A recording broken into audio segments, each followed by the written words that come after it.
think I had an uncle whose birthday was on November 31st. Did you? I can only imagine what his name was. Yeah. Well, the Queen of Soul says she's ready to stand back in the spotlight. That's after months of recovering from a mysterious illness.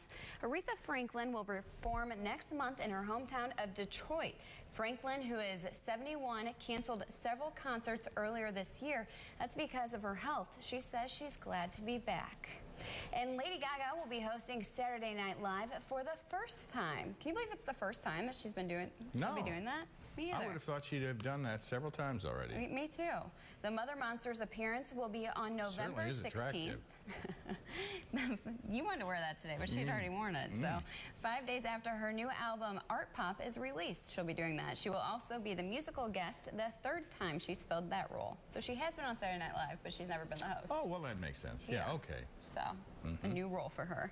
And call it a teenage dream, or not so much of a dream. Mick Jagger is denying Katy Perry's claim that the rock legend hit on her when she was just 18. Perry told an Australian radio station that the Rolling Stone put the moves on her at a dinner in 2004.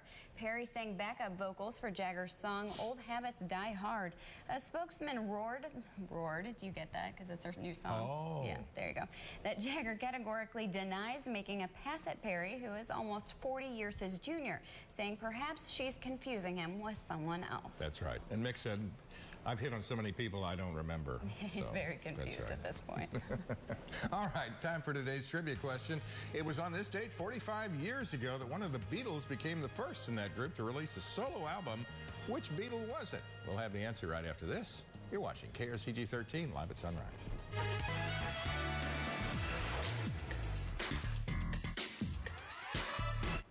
Michael Jackson's former doctor, he's trying to get his medical license back. Conrad Murray was just released from prison after serving less than 2 years for involuntary manslaughter. Murray was found guilty of giving Jackson a lethal dose of the anesthetic propofol and is still appealing his conviction. He says he should be able to keep his license until all of his appeals are exhausted. Don't know about that.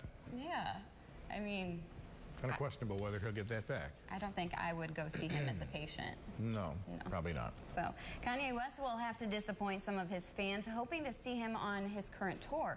According to a press release, some equipment, including a 60-foot circular LED screen, was damaged beyond repair in a truck accident. As a result, his shows in Vancouver, Denver, and Minneapolis are being postponed. The press release says more information on those concerts will be announced shortly.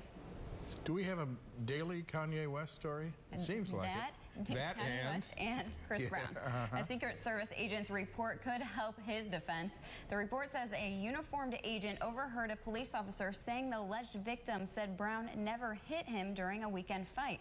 Brown was arrested last weekend in Washington. That's after allegedly punching a 20-year-old man in the face. The alleged victim, though, denies ever telling authorities that Brown never hit him. Brown is still on probation for the beating of then-girlfriend Rihanna in 2009. He also entered rehab earlier this week. That's a problem when you have a reputation like that. People are going to take advantage of you too. So that's right, but he is in the news all the time for doing things that are wrong. So I don't think people. But some of it probably is just put on him. Well, yeah, that's true. Well, here's a look at what's ahead on CBS this morning.